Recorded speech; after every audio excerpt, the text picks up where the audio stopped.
thumbnail is I'm wearing my glasses because my face is a little bit puffy. My under eyes are a little bit itchy. I'm having allergic reactions. But anyways, we're live. So why am I in downtown Los Angeles talking about Ethereum and the Cardano hack? Well, I'm here because I'm going to be filming for Killer Whales for season 2.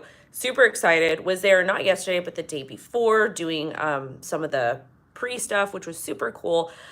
It's going to be really exciting this year. You guys are going to absolutely love it. But anyways, let's get straight into what is happening with the crypto markets, and fingers crossed this Wi-Fi ends up working out well. So why are we talking about a lot of money, actually billions of dollars, flooding into Ethereum? Well, let's first talk about what's happening with crypto prices first. So Bitcoin is currently trading at approximately $61,600. And it looked like we kind of got that consolidation bounce. And again, I would love to see us really consolidate between about $61,000 to $63,000.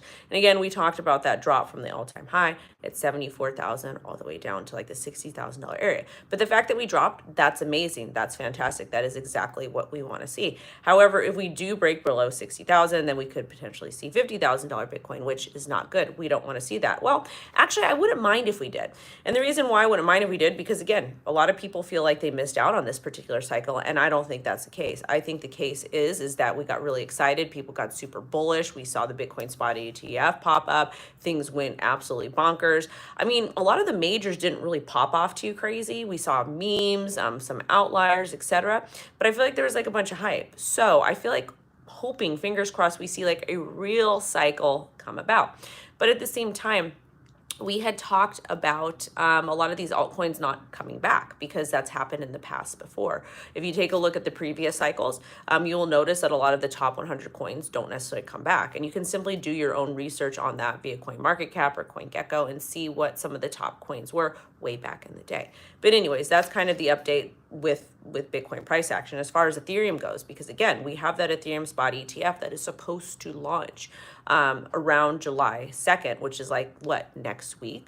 So where are we getting this $15 billion coming into the market? I'll tell you. And yeah, I've got my little handy dandy notepad because I literally left everything at home, was not prepared, had to go to Target, etc. But anyways, right now ETH is trading at approximately $3,300, and we're just kind of going sideways, which is good. Very, very, very good. And why are we talking about $15 billion of net inflows for Ethereum? Well, the Bitwise CIO predicted the Ethereum spot ETF will bring in $15 billion worth of net inflows in the next 18 months. And when I first read the initial title of the article, I was like, what? That doesn't make sense. Like, where are we getting these numbers from?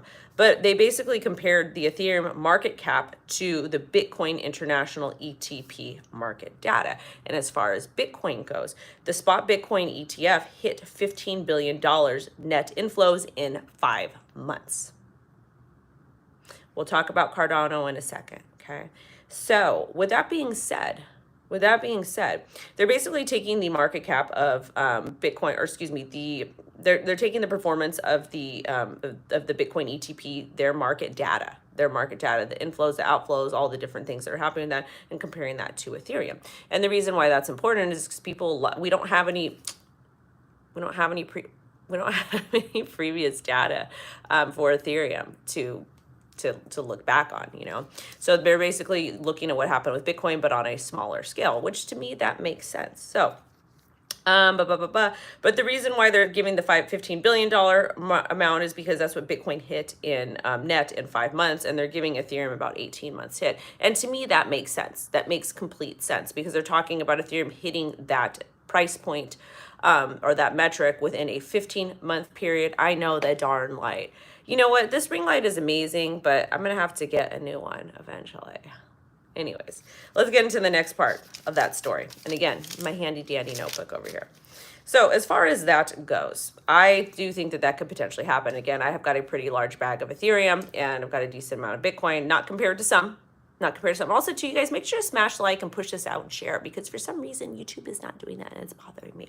Anyways, though, let's talk about some other bullish things that could potentially happen. Well, it's not really that bullish in my personal opinion. Vaneck waives fees for Ethereum ETF. That's what they want to do. They want to waive fees. So basically, we saw BlackRock and other ETF companies do that with the Bitcoin spot ETF. And the reason why they did that is because they are trying to attract people, you, me, your mom, whoever, to get in to these products, and they're going to be offering a lower price to do so. Because remember, anytime you invest in a traditional financial product and you have a broker or there's a third party, they charge you a fee. Of course there's a fee. Nothing is free ever. So what they're doing is they're probably going to temporarily lower these fees to get people excited, to get people in, etc. And then they're going to put the fees back, because that's what we saw happen with BlackRock and a lot of the other big TradFi players. So again, if you are somebody that is interested in getting into the Bitcoin ETF or the Ethereum ETF or whatever that is, then pay attention to those fees and know that a lot of those fees are not going to be that low forever. So that is something that you are going to have to put into your investing or trading portfolio and see if that makes sense.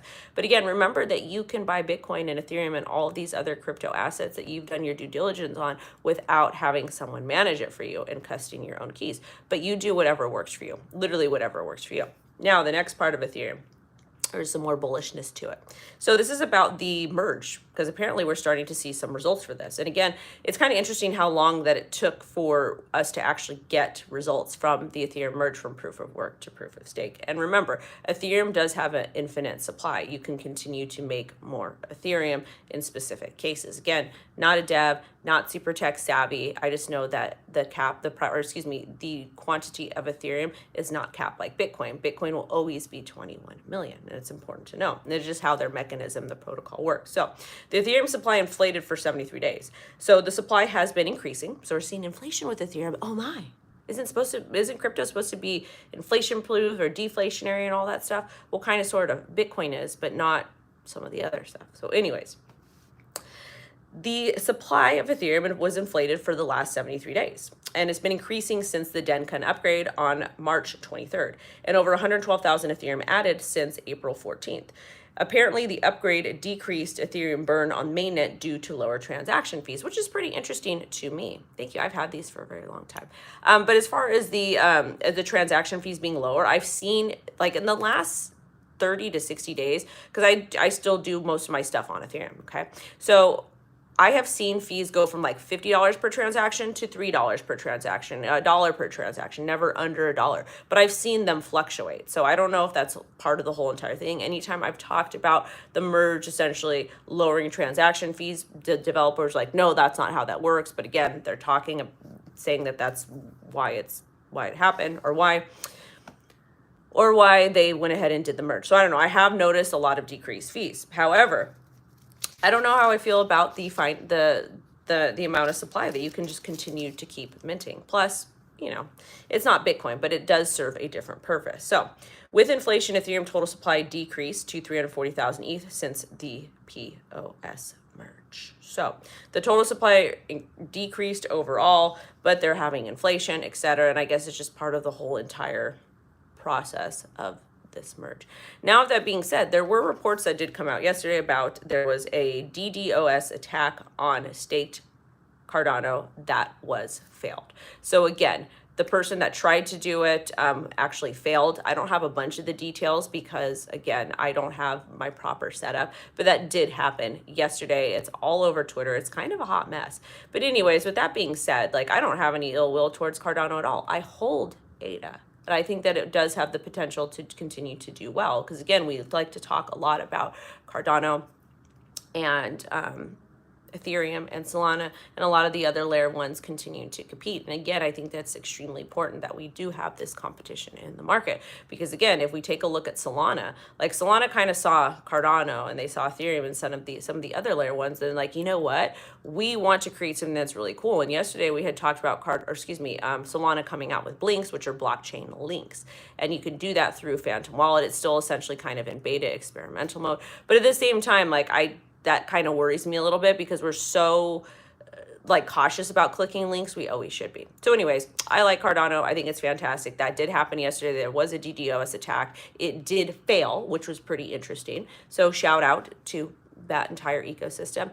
But as far as what's going on with Bitcoin, I would just be pretty cautious. We are holding it supported about $61,000 to about $60,000. And again, if that does break, I would heavily anticipate a swing wick low. Be cautious. You don't want to get knocked out. You shouldn't be using leverage anyways. decentralized exchanges like ZoomX, et cetera, all of that type of stuff. So now that being said, I am very bullish on the future of Ethereum. I don't necessarily know if we're going to see crazy price action happen with Ethereum like we did with Bitcoin, because it's a little bit different. Because you have to remember with Bitcoin, we do have the it is proof of work. Supply is capped. It has a completely different mechanism than a lot of these other crypto assets, especially like Ethereum.